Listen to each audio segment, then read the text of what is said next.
right, man. Today we got goblins and we have Golgari Dark Shadow. awesome. So we got a little legacy matchup today. I'm playing Mono Red Goblins. All right. And you want a high roll? Sure. I got a 8. I'm rolling. I got a 7 off screen. You got it.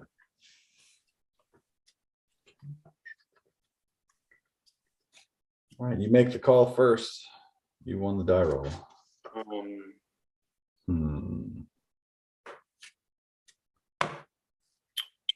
Yeah, I think I'm gonna mulligan to 6 actually. I'm keeping.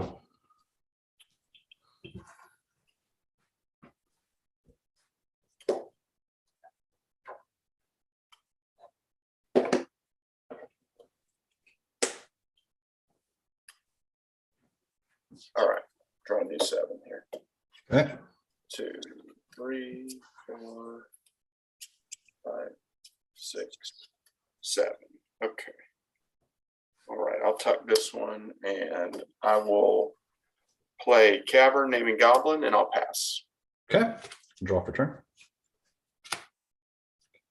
A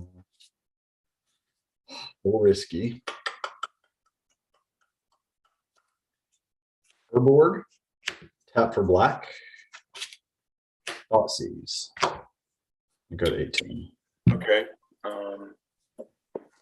Got Okay. Fort Chieftain, Mountain Pile Driver, War Chief. Let's lose the War Chief. Okay. I'm at 18 and pass turn. Okay. Draw. Port. Okay.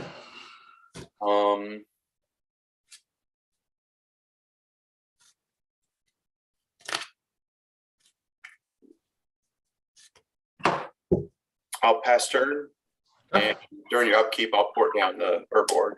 Okay, it's ported. Untap upkeep. So city's tapped. Draw.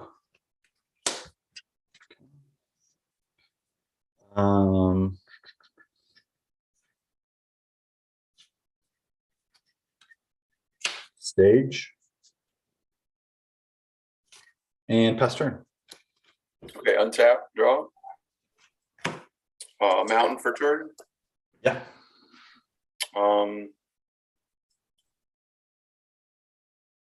Play Chieftain. Yeah. And I'll attack for 2. I'm at 16. And I'll pass. Okay. Untap. Upkeep, draw. Dark Depths. Uh-oh. I'm going to go ahead and do the thing. I'm going to, for those who have not seen this before, and make sure I'm playing to standard, Urborg makes all my lands, or all lands, swamps in addition to the other land types. So the secret magic there is it really makes Dark Depths, it enables it to produce mana. So I'm going to activate, tap in the Urborg for black, tap in the Dark Depths for black to pay 2 and activate the Thespian Stage. The Thespian Stage is going to copy a land and play. It's going to copy Dark Depths. The legend rule is going to check. I'm going to lose the original copy of Dark Depths. And then I'm going to trigger this Dark Depths, the copy, because it has no ice counters, sacrificing this to make Merit Lage, hallowed be her name, 2020 black flying indestructible. And after that, I will pass the turn. Okay. Untap. Draw for turn. And yes, sir, you got the first game. Okay. This is game 2. We've sideboarded, and let's see what happens. Okay. All right, so I lost, so I will draw 7. 1, 2, 3, 4, 5, 6, 7. Yeah, I'll keep. Okay. Draw 6, 7. Yeah. Okay. Draw my 7.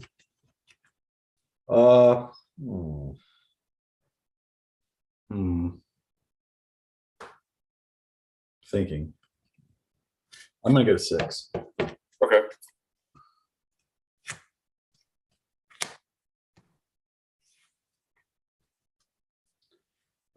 Sure, I will keep and I will tuck.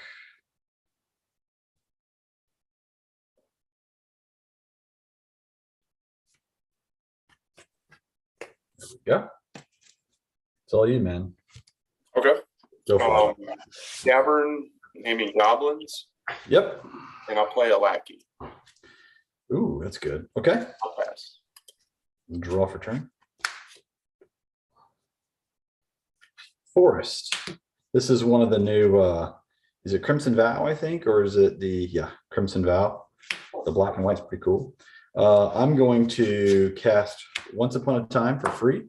It's my first spell. I'm going to dig and look at the top 5. 1, 2, 3, 4, 5. I got to show you a creature or land. I will grab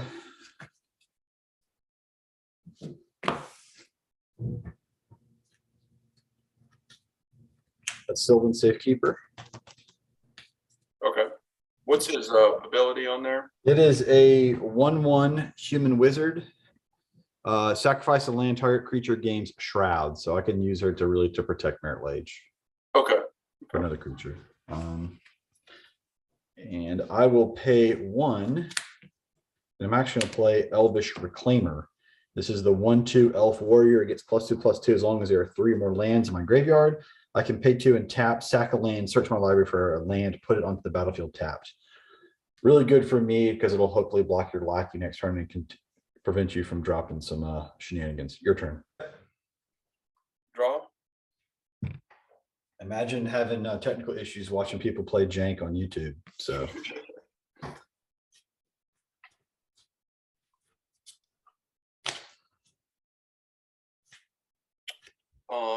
Wasteland for turn.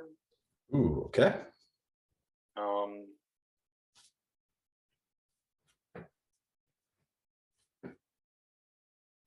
I'll pass, actually. I'm sorry. Okay. Untap, upkeep, draw. Okay.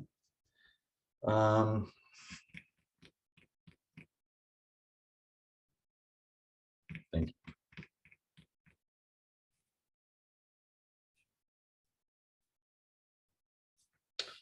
Play Verdant Catacombs. Pay 1. Actually, no, I'm not going to do that. I'm just going to pass turn. Okay. Draw. Mountain for turn. Yep. Matron. Yeah, she's good.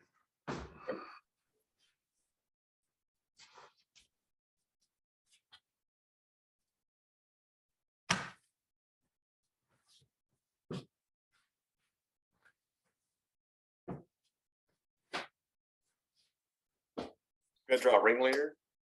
Refined Ringleader. And I will pass turn. In your turn, crack the Verdant Cat, go to 19. I'm gonna grab a, I guess I'll go over and buy you.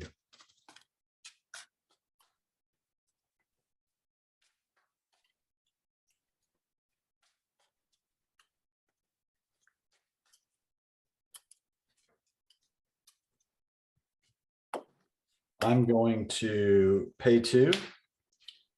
After the Reclaimer, I'm going to sacrifice the Bayou to go get a land card. Okay.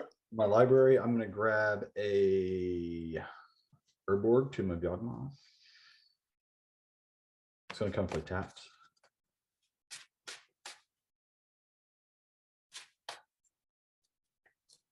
Okay.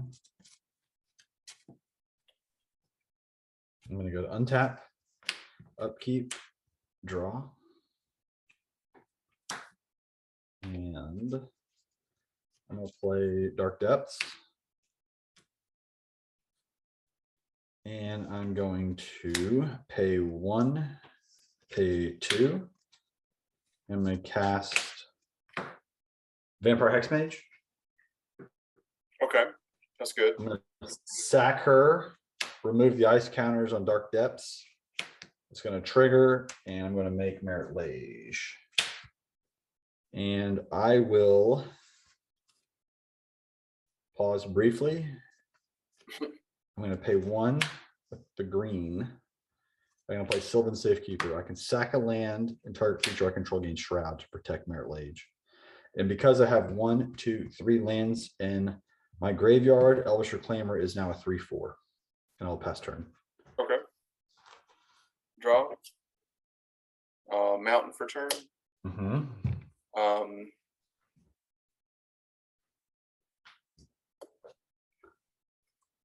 Now you may have to help me on this one, but Okay.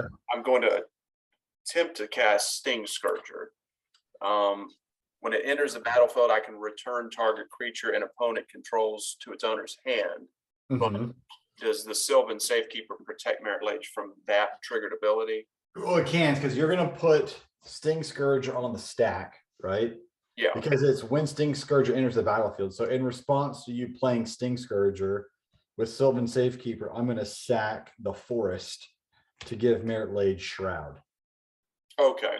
So you can bounce another creature, but that was part of my calculus in playing Sylvan Safekeeper right when I had Merit Lage. I see. To Okay. protect, if that makes sense. Yeah. Okay. So I targeted Merit Lage, so that's okay. Well, hold on. So you put that on the creature on the stack, and then what does the ability read? It says when he enters the battlefield, return target creature and opponent controls to its owner's hand. Okay, so you just put Sting Scourge on the stack, and in response, I go ahead and protect Merit Lage. Sting Scourge are still going to hit the battlefield, and I assume you're going to bounce one of these guys. Oh, okay. I can read because I can. I see. Okay, I'm going to bounce the Reclaimer. The Reclaimer. Okay, he's gone. Back to my hand. And let's see. I will wasteland your Urborg. Urborg, okay. And I guess I'm just going to pass turn, but I think I'm over. Yeah, so I should be able to just swing in the air. Cool, man. Yeah, not bad. I mean, it was a short video. I know it's certainly not gloating or anything, because this is a really tough matchup for your deck, but we'll have to play again. I will kind of show you some spice that I grabbed. I boarded out Scavenging Ooze. I play a 1-up to kind of gain some life and also do Graveyard Hate, which is not a factor for you. A Bajuka Bog, more Graveyard Hate, and then Sajiri Step to protect Merit Lage. But I have other ways to protect her. So what I boarded in, I was really scared against your deck, pretty standard against goblins, is I grabbed a 3 different 3 Pithing Needles. 1, okay. 2, 3. For Wasteland? For Wasteland, exactly. Yeah, that's like the scariest card.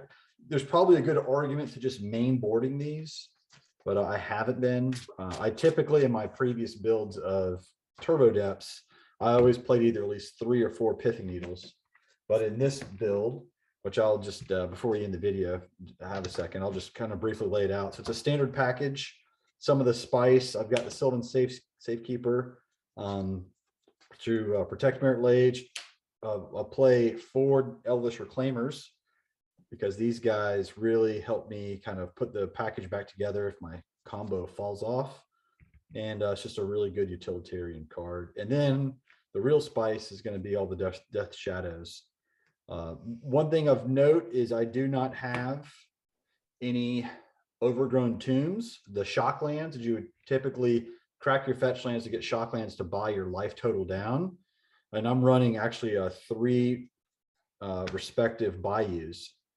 So the way that this deck loses life, kind of what's unique to this build, playing against you, Tyler, is I know that you typically play, is it Ragavan or is it Delver? So you're already doing a lot of damage to me really fast. And I don't want to speed up that damage tempo. So I'm just playing my 3 bayous. And then the Death Shadow is really the backup plan. So ideally, like as in these last 2 games, I can try to pop off Dark Depths and make Merit Lage really quick.